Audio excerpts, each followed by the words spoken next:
Welcome back to part 10 of Amazing Mazes, and this is our final episode where we're going to complete our Bear in the Maze game. Okay, well let's start off by making the final room for our game. So we're going to start off by making a new sprite. We're going to name this one SPRU1, and it's just going to be a congratulations message, which the player will see when they get to the last bit of the room.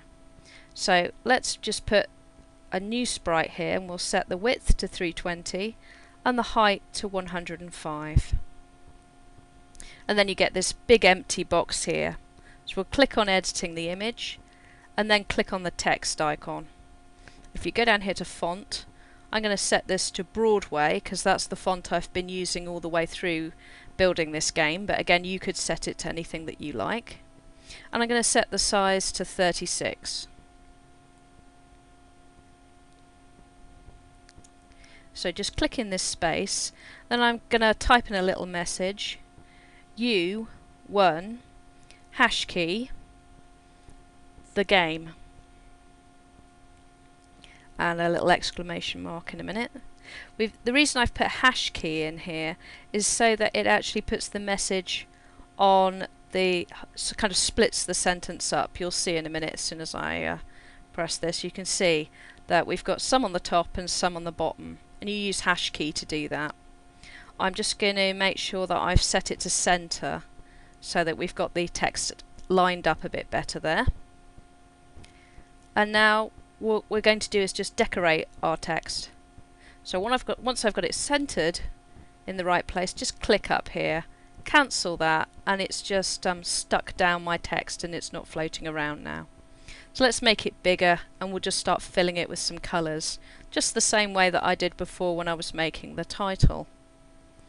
So this is kind of like the final parts of doing our room, and this last room is going to just look a little bit special, kind of as a reward for getting through all those different levels that we've been making.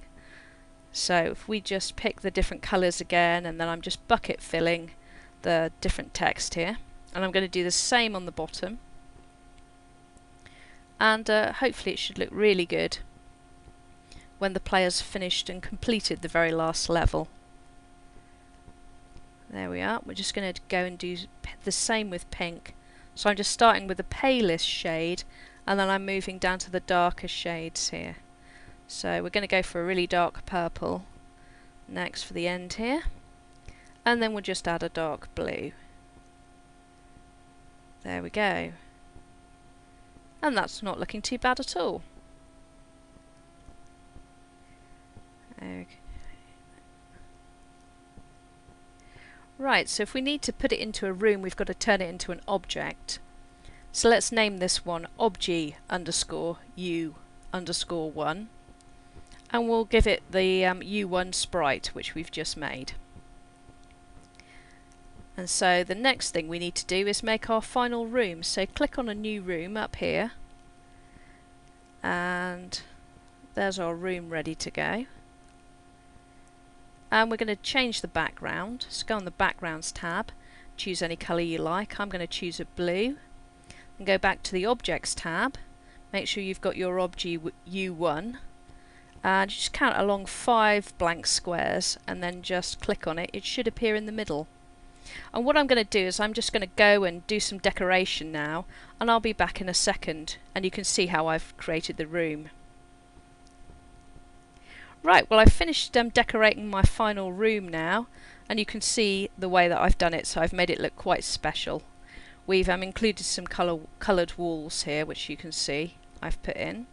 I've also added some coins, and they'll look really good because again they're animated sprites and they'll turn around, so they'll look quite good, and put in a few cherries. And I've put a still bear. Make sure you don't put an ordinary bear but a still bear, because we don't want the player to move it around inside this room. We want it to just stay put, because this is our final screen. So that part's made. You might have noticed we haven't added a room controller, and we're not going to do that. We're going to give this room its very own room controller, which is going to operate in a different way. So let's make a new object, and we're going to name this one obj_final. because it's going to go in our final room. It doesn't need a sprite. Let's add a create event, and then we're going to add a little alarm clock here, and I'm going to set it for 90 steps, which is about 3 seconds. Then we're going to add alarm 0 event. So what happens when that alarm goes off? Well, we're going to play a sound. So let's go to main tab 1, pull over your play sound, click on SND clap. Then we're going to go into the score tab, pull over show high score. I'll edit that in a second. And then go to main tab 2 and pull over restart the game. And that's all we need in there. So when the alarm goes off, after the player's had some time to realise what's happened, it will play a sound of applause, show the high score table, and then start again. Let's edit this bit. We go in and set the background to high score. Click on this one and click on the fuchsia colour. Next one we're going to set to that nice bright blue, and then we're going to set the font to Broadway again, so it kind of all fits together in this game. But again, you can choose any font that you want to use. Where is it? There we are. Size 14. There we are, and that's that part completed. So let's open our room up, and we need to put our obj final inside here. So that's all we need to do for that part. Now let's push play. Now I'm going to use my N keys so I can jump all the way through the game, through the different levels, so I can quickly get to the end and then test how it looks. So here we are. And there's our final room. And you can hear the sound of applause there, and the high score tables appeared. And then the game starts again. So that's the final sequence of that part completed. So the next thing we want to do to help improve our game is we're going to deal with a couple of bugs and a couple of glitches we've got in here, and we're just going to improve it. First of all, we're going to do something to improve our burger. Now at the moment, when the burger appears in the maze, the player is not actually able to do anything until they actually spot it. So it can actually hang around in the maze for quite a while. So we're going to make it easier to spot by adding a sound effect. So make a new sound, go into your My Documents Sounds folder, and then if you select Fanfare 2, we're going to name this one SND_burger. And all it's going to do, it's just going to play a little sound, that little fanfare, as soon as the burger appears in the room, and it's just going to make it a lot easier for the player to notice this. So back in our burger, click on your create event, and if we go over to main tab 1, just pull over the play sound action, and we'll go into here and we'll just click on SND burger and put it up the top there, and then whenever the burger appears you'll get that little sound effect, and the player will very quickly learn as soon as they hear the sound to start looking for the burger. It's just going to improve the gameplay a lot. So let's just have a quick test of that.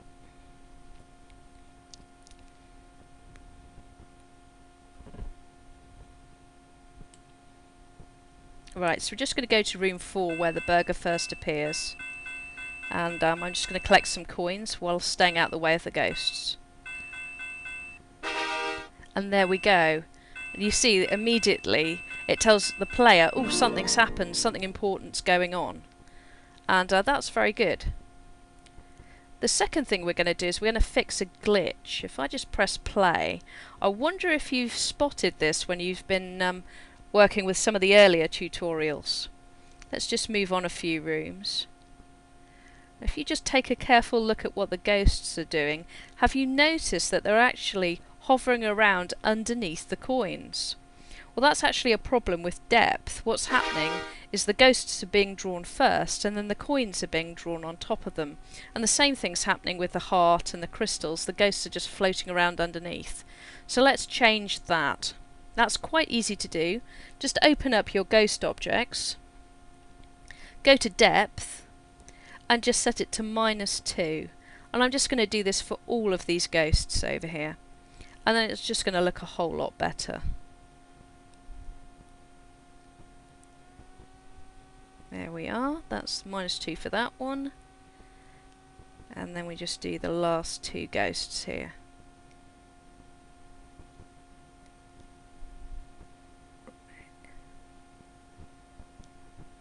There. And that should completely fix our problem. So now when we play the game, the ghosts will float over the top of them.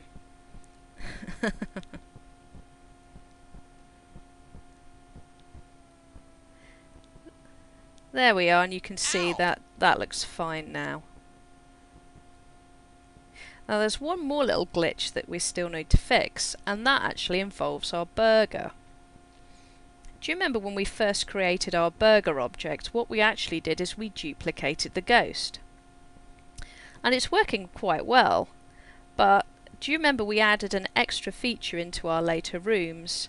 We started taking these walls out so the ghost could disappear on one gap and appear on the other. The only problem is, what happens when a burger disappears through the gap? Well, actually what happens to it is it disappears completely. So we don't want it to do that. So we're going to add an outside room event by clicking on Other, Outside Room, and then we're going to go onto the Move tab and drag over our wrap screen action and set it to both directions. And that way the burger is going to behave exactly the same as a ghost, and if it disappears through a gap on one side, it will reappear on the other.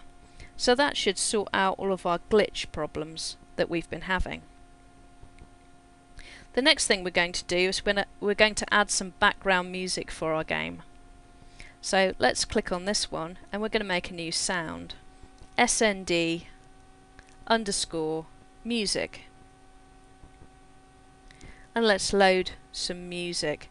So go into your My Documents, Sounds folder. If you go into this one called Tutorial 1, just click on Music, Open, and that should just set it off.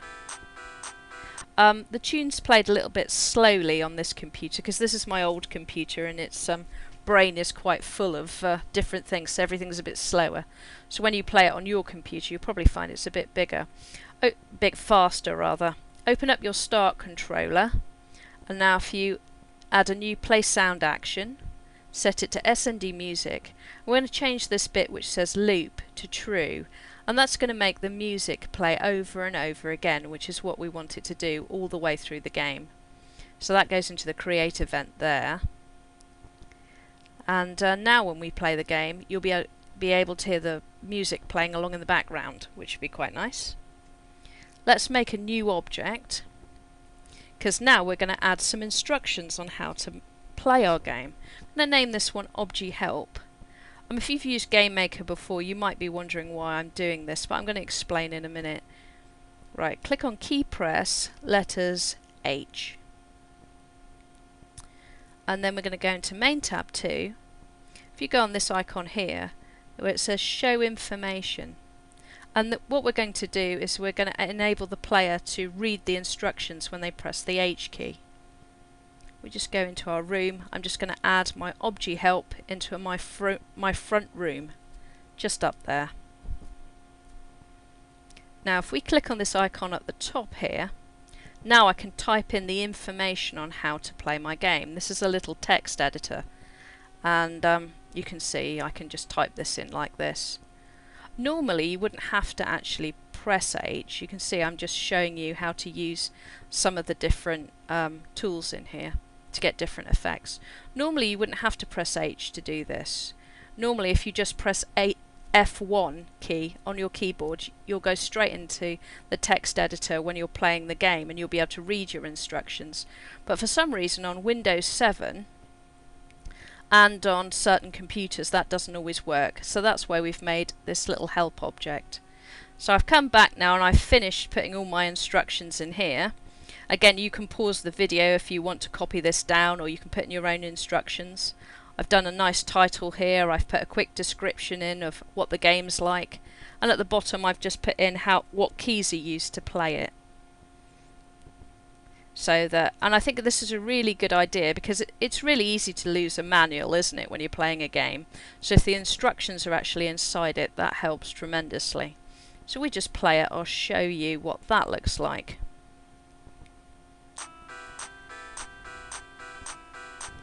Right, if I just press H, there we go, and there you can see all the instructions on how to play it. And you just press escape to come out of the instruction part, and you'll go back into the main game like that.